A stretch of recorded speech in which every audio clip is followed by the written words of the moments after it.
ब्रह्मा जी कहते हैं, नारद, उसके बाद मैंने शब्द तंत्र मात्राएं आदि सूक्ष्म भूतों को स्वयं ही पंजीकृत करके अर्थात उन पांचों का परस्पर सम्मिश्रण करके उनमें स्थूल आकाश, वायु, अग्नि, जल और पृथ्वी की सृष्टि की।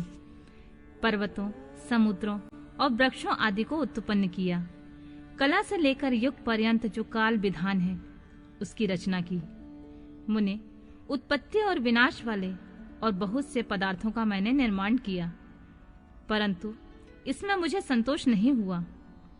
मैंने साम्य शिव का ध्यान करके मैंने धर्मपरायण पुरुषों की सृष्टि की। अपने दोनों नेत्रों से मरीचिकों को, हृदय को मृग को, शिर से अंगिरा को, व्यान वायु से मुनिश्रेष्ठ पुलह को, उदान वायु से पुलस्त्य को, समान वायु से वशिष्ठ को, अपान से कृतु को, दोनों कानों से आत्रि को, प्राणों से दक्ष को, गोद से तुमको, छाया से कर्मद मोदी को तथा संकल्प से समस्त साधनों के साधन से धर्म को उत्पन्न किया। मुनिश्रेष्ठ, इस तरह उन उत्तम साधकों की सृष्टि करके महादेव जी की कृपा से मैंने अपने आप को कृतार्थ माना। तत्पश्चात संकल्प से उत्पन्न हुए धर्म मेरी आज्ञा से मानव रूपी धारण करके साधक की प्रेरणा से साधन में लग गए। इसके बाद मैंने अपने विशिष्ट अंगों से देवता, असुर आदि के रूप में असंख्य पुत्रों की सृष्टि करके उन्हें भिन्न भिन्न शरीर प्रदान किए। मुने, तदंतर अंतर्यामी भगवान शंकर की प्रेरणा से अपने शरीर को 2 भागों में विभक्त करके मैं दुरूप वाला हो गया। नारद, आधे शरीर में स्त्री हो गया, आधे से पुरुष। उस पुरुष ने स्त्री के गर्भ से सर्व साधन समर्थ उत्तम जोड़ों को उत्पन्न किया। उस जोड़ों में जो पुरुष था वह सौभायंभू मनु के नाम से प्रसिद्ध हुआ। मनु उच्च कोटि के साधक हुए। जो स्त्री हुई वह सतरूपा कहलाई।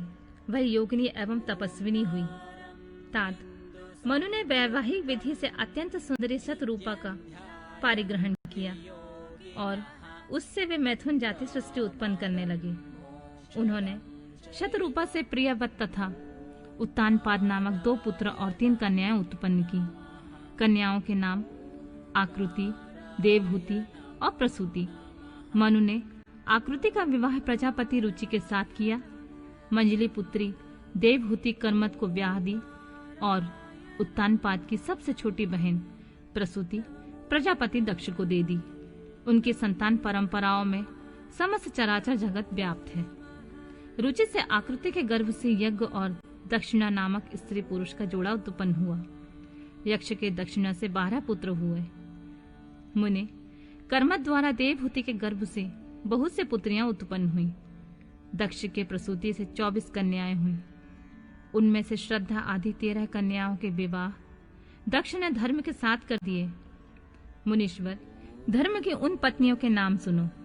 श्रद्धा, लक्ष्मी, धृति, तुष्टि, पुष्टि, मेघा, क्रिया, बुद्धि, लज्जा, वसु, शांति, सिद्धि और कीर्ति, ये सब 13 हैं।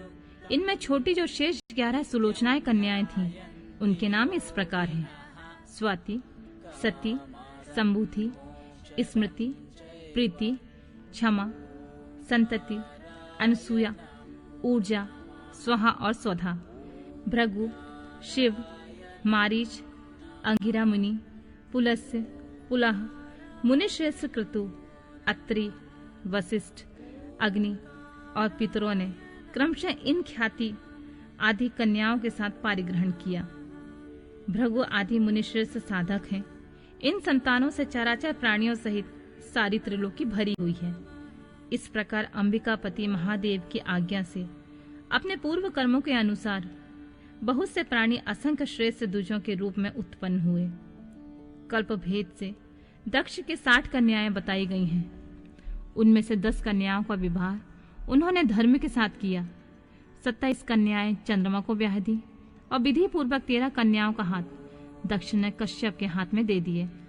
नारद, उन्होंने 4 कन्याएं श्रेष्ठ रूप वाले अरिष्टनेमि को ब्याह दी तथा भृगु, अंगिरा और कुशाग्र को 2-2 कन्याएं अर्पित की। उन स्त्रियों से उनके पतियों द्वारा बहुसंख्यक चराचर प्राणियों की उत्पत्ति हुई। मुनि श्रेष्ठ दक्ष ने महात्मा कश्यप को जिन 13 कन्याओं का विधि पूर्वक दान किया था, उनकी संतान से सारे त्रिलोक व्याप्त है। स्थावर और जंगम कोई भी सृष्टि ऐसी नहीं है जो कश्यप की संतानों से शून्य हो। देवता, ऋषि, दैत्य, वृक्ष, पक्षी, पर्वत तथा तृणलता आदि सभी कश्यप पत्नियों से पैदा हुए हैं। इस प्रकार दक्ष कन्याओं की संतान से सारा चराचर जगत व्याप्त है। पाताल से लेकर सत्यलोक पर्यंत समस्त ब्रह्मांड निश्चित ही उनकी संतानों से सदा भरा रहता है, खाली नहीं होता। इस तरह भगवान शंकर की आज्ञा से ब्रह्मा जी ने भली भांति सृष्टि की। पूर्व काल में सर्वव्यापी शंभु ने जिन्हें तपस्या के लिए प्रकट किया था तथा रुद्रदेव ने त्रिशूल के अग्रभाग में रखकर जिनकी सदा रक्षा की, वे ही सती देवी लोकहित का कार्य संपादित करने के लिए दक्ष से प्रकट हुई थीं। उन्होंने भक्तों के उद्धार के लिए अपनी लीलाएं की। इस प्रकार देवी शिवा सती होकर भगवान शंकर से ब्याही गईं, किंतु पिता के यज्ञ में पति का अपमान देखकर उन्होंने अपने शरीर को त्याग दिया और उसे ग्रहण नहीं किया। वे अपने परम पद को प्राप्त हो गईं। फिर देवताओं की प्रार्थना से वे शिवा पार्वती रूप में प्रकट हुई और बड़ी भारी तपस्या करके पुनः भगवान शिव को उन्होंने प्राप्त कर लिया। मुनीश्वर, इस जगत में उनके अनेक नाम प्रसिद्ध हुए। उनके कालिका का, चंडिका, भद्रा, चामुंडा, विजया, जया, जयंती, भद्रकाली, दुर्गा, भगवती, कामाख्या, कामदा, अम्बा, मृडानी और सर्वमंगला आदि नाम से, जो भोग और मोक्ष देने वाले हैं। ये सभी नाम उनके गुण और कर्मों के अनुसार हैं।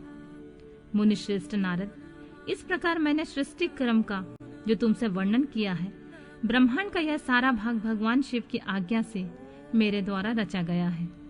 भगवान शिव को परब्रह्म परमात्मा कहा गया है। मैं विष्णु और रुद्र, ये तीनों देवता गुण भेद से उन्हीं के रूप बतलाए गए हैं। वे मनोरम शिवलोक में शिवा के साथ स्वच्छंद विहार करते हुए भगवान शिव स्वतंत्र परमात्मा है। निर्गुण और सगुण भी वे ही है।